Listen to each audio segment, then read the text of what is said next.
Vous écoutez Poilot Podcast, la voix des animaux, des plantes et de celles et ceux qui les écoutent. Le maître devant ma fenêtre. Ça y est, j'ai finalement cédé au conformisme ambiant et défait le sapin de Noël. Pourquoi chaque année ai-je tant de mal à ranger ces petits trésors scintillants, ceux-là même que j'ai pris tant de plaisir à accrocher, un à un, en les choisissant avec soin? Peut-être parce qu'en les remisant dans leur boîte aux odeurs de renfermés, j'ai l'impression de refermer une parenthèse enchantée, une étincelle de magie qui me manque déjà. Tandis que je rangeais les décorations avec un soupir de nostalgie, j'ai entendu une petite voix venir de l'autre côté de la fenêtre. Tu sais, moi aussi j'ai été un sapin de Noël. Surprise, je me suis approchée. D'ordinaire silencieux, le sapin devant la fenêtre poursuivit. Oh, c'était il y a bien longtemps. Je n'étais encore qu'un arbrisseau aux aiguilles vert tendre. Moi aussi, on m'avait paré de lumière et de décorations scintillantes. J'ai fait briller des yeux et réchauffer des cœurs. Je me sentais quelqu'un de très important. Et puis, les fêtes passées, on m'a planté ici. Depuis, je veille et je garde au fond de mes branches le souvenir de cette magie. Moi, tes vertes montagnes ne te manquent donc pas ? Sapin, dans un soupir de brise.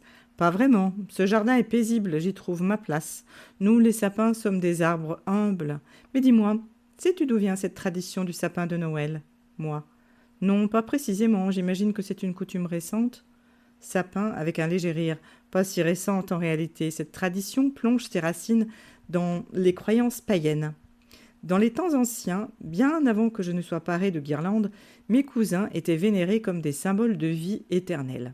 Au plus profond de l'hiver, quand tout semblait mort, nos aiguilles vertes rappelaient que la vie persistait. Moi, génial, et comment cette tradition a-t-elle évolué ? Sapin. Les peuples nordiques nous associaient à Yggdrasil, l'arbre-monde des légendes. Plus tard, au Moyen-Âge, on a commencé à nous décorer avec des pommes pour symboliser l'arbre du paradis. Au fil du temps, les pommes ont été remplacées par des boules et nous avons pris place dans les foyers, porteurs de lumière et d'espoir. Moi. Dommage que pour beaucoup de tes congénères, Noël soit aujourd'hui le début d'une lente agonie, condamnée à se dessécher dans un coin. As-tu des vertus médicinales ? Sapin. Ma résine est précieuse et peut soigner les plaies, apaiser les inflammations. Mes aiguilles et mes bourgeons servent à soulager les affections respiratoires comme les rhumes et les toux. Mon huile essentielle, extraite de mes branches, a des propriétés antiseptiques et énergisantes.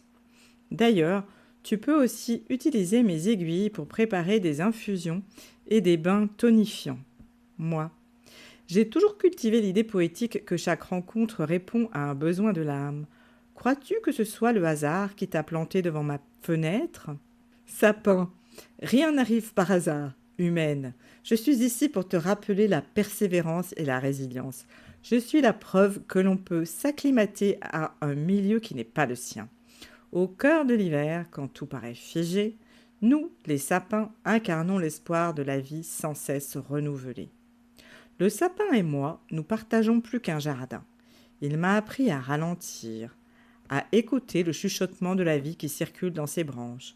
En retour, je veille sur lui, m'assurant qu'il reste vigoureux et en paix. Je remercie celle ou celui qui lui a offert une deuxième chance, car dans ce lien unique, il y a bien plus qu'une coïncidence. Le sapin septuagénaire du marché de Strasbourg, quant à lui, n'a pas eu cette chance. Il ne reverra plus jamais la forêt vosgienne qu'il a vue naître, et où il coulait des jours heureux, jusqu'à ce qu'on l'arrache à sa terre pour décorer la place de la gare. Noël passé, on l'a changé en compost, et on appelle ça de l'écologie. Là où certains voient un être vénérable, dressé entre ciel et terre, un compagnon apaisant et majestueux, d'autres songent au profit qu'ils tireront de son bois et surveillent de très près le prix du ster.